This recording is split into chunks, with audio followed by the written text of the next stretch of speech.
ଯମୁନାପୋଷୀରେ ରାସ ପୂର୍ଣ୍ଣିମା ଉପଲକ୍ଷେ ନୃତ୍ୟ ପ୍ରତିଯୋଗିତା।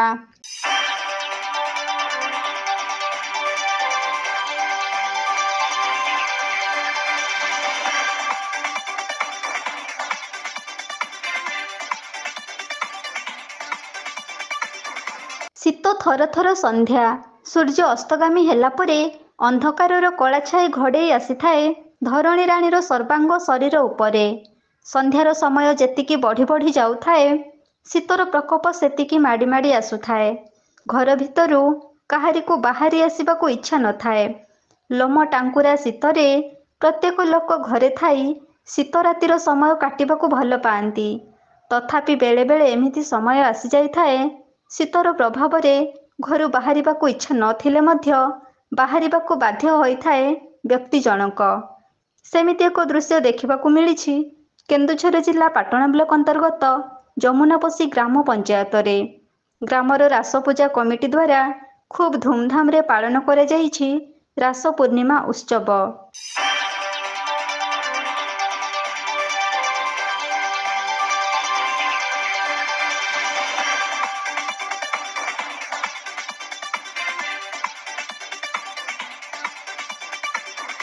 ଯମୁନାପୋଷୀ ଗ୍ରାମର ଏହି ରାସ ପୂଜା ଅନୁଷ୍ଠାନ ଦୀର୍ଘ 78 ବର୍ଷ ଅତିକ୍ରମ କରିସାରିଛି।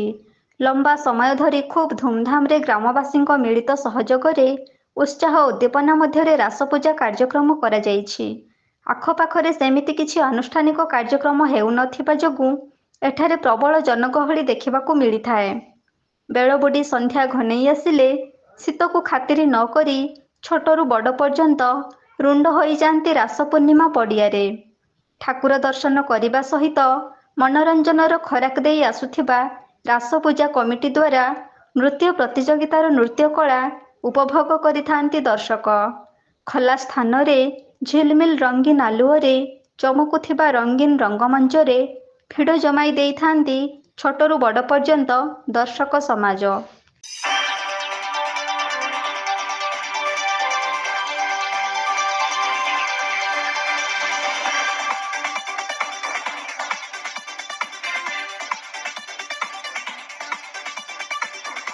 ରଙ୍ଗମଞ୍ଚର ଚତୁଃପାର୍ଶ୍ୱରେ ଦର୍ଶକ ଗହଳି। କୁନି କୁନି କଳାକାରମାନଙ୍କ ନୃତ୍ୟର ଯାଦୁକୁ ଉତ୍ସାହର ସହିତ ଉପଭୋଗ କରିଥାନ୍ତି ଦର୍ଶକ ସମାଜ।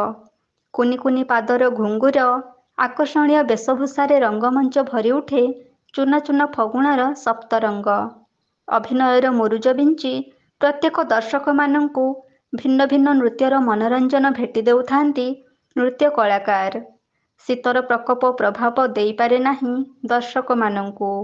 ନୃତ୍ୟର ଯାଦୁରେ ସମସ୍ତଙ୍କୁ ବାନ୍ଧି ରଖିଦେଇଥାଏ ରଙ୍ଗୀନ ରଙ୍ଗମଞ୍ଚ। ସମସ୍ତେ ଏକ ଲୟରେ ରଙ୍ଗମଞ୍ଚକୁ ଚାହିଁ ଖୁବ୍ ଉତ୍ସାହ ସହକାରେ ଉପଭୋଗ କରୁଥାନ୍ତି ନୃତ୍ୟ ପ୍ରତିଯୋଗିତା। ଜଞ୍ଜାଳମୟ ଜୀବନର ଅବସର ସମୟକୁ ସୁନେଲି ସନ୍ଧ୍ୟାର ମତୁଆଲା ପରିବେଶରେ ଦର୍ଶକ ସମାଜ ନିଜକୁ ମଧ୍ୟ ହଜେଇ ଦେଇଥାନ୍ତି ରଙ୍ଗୀନ ଦୁନିଆରେ।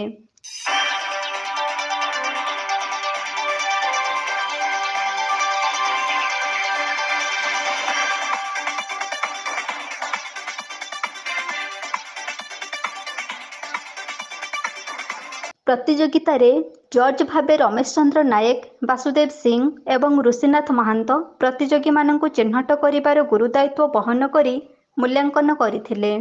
ସମସ୍ତ ପ୍ରତିଯୋଗୀ ଉଚ୍ଚକୋଟୀର ନୃତ୍ୟ ପରିବେଷଣ କରିଥିଲେ ମଧ୍ୟ ଜୁନିୟର ଏବଂ ସିନିୟର ଗ୍ରୁପର ପ୍ରଥମ, ଦ୍ୱିତୀୟ ଏବଂ ତୃତୀୟ ସ୍ଥାନ ପାଇବା ହକଦାର ଥିବା ପ୍ରତିଯୋଗୀମାନଙ୍କୁ ଚିହ୍ନଟ କରିଥିଲେ। ସିନିୟର ଗ୍ରୁପରେ ଶକ୍ତିମୟୀ ଡ୍ୟାନ୍ସ ଗ୍ରୁପ ପ୍ରଥମ, ଆଶିଷ ଡ୍ୟାନ୍ସ ଗ୍ରୁପ ଦ୍ୱିତୀୟ ଏବଂ ଅନିତା ମହାନ୍ତ ତୃତୀୟ ସ୍ଥାନ ପାଇଥିବା ବେଳେ ଜୁନିୟର ଗ୍ରୁପରେ ବନିତା ନାୟକ ପ୍ରଥମ, ମହାବୀର ଡ୍ୟାନ୍ସ ଗ୍ରୁପ ଦ୍ୱିତୀୟ ଏବଂ ନିଜାମ ନାୟକ ତୃତୀୟ ସ୍ଥାନରେ ଚୟନ ହୋଇଥିଲେ। ରାସପୂଜା କମିଟିର ସଦସ୍ୟମାନଙ୍କ ଦ୍ୱାରା ଖୁବ୍ ରଙ୍ଗାରଙ୍ଗ ପରିବେଶ ମଧ୍ୟରେ ପୁରସ୍କାର ବିତରଣ ଉତ୍ସବ ଆୟୋଜନ ହୋଇଥିଲା।